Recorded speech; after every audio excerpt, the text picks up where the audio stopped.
Pasig City Police ang isang lalaking sangkot sa kaso ng karnaping matapos ang maagap at mabilis na aksyon ng kapulisan.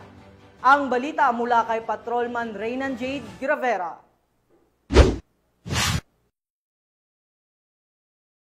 Nito lamang ika-13 ng Agosto, taong kasalukuyan, bandang 12:00 ng tanghali, ay naaresto ang isang karnaper na nagnakaw sa motorsiklo ng isang babaeng biktima sa Barangay Bangbang, Pasig City.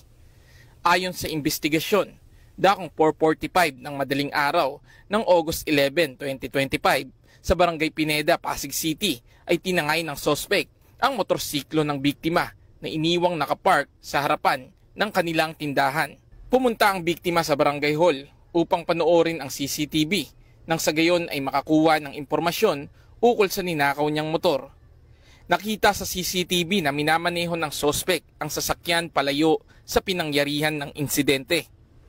Nagpost naman sa social media ang biktima na kinarnap ang kanyang motorsiklo at nito lamang August 13, 2025 ay may isang concerned citizen na tumukoy sa biktima na nakita ang kanyang motorsiklo sa Jaha Compound, Barangay Bangbang, Pasig City. Dahil sa impormasyong nalaman ay agad na tumawag ang biktima sa 911. Agaran namang natanggap ng himpilan ang tawag at agad nilang pinuntahan ang biktima sa loob ng 2 minuto. Nagpasama ang biktima sa mga responding pulis at ilang tauhan ng barangay upang iberipika ang impormasyong natanggap. At dito nga positibong kinumpirma ng biktima na pagmamay-ari niya ang motorsiklong nakita nilang minamaneho ng sospek.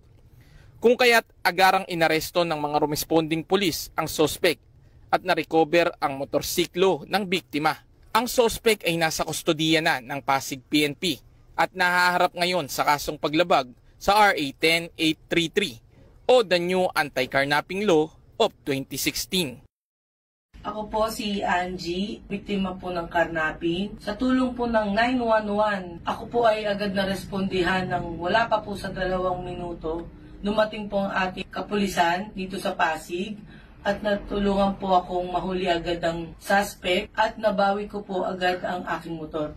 Maraming salamat po sa ating mga pulis Pasig sa agarang aksyon na naibigay po sa akin. Mula dito sa Eastern Police District, ako po ang inyong PNN correspondent, Patrolman Reynan Jade Gravera, alagad ng batas, tagataguyod ng Balitang Pulis.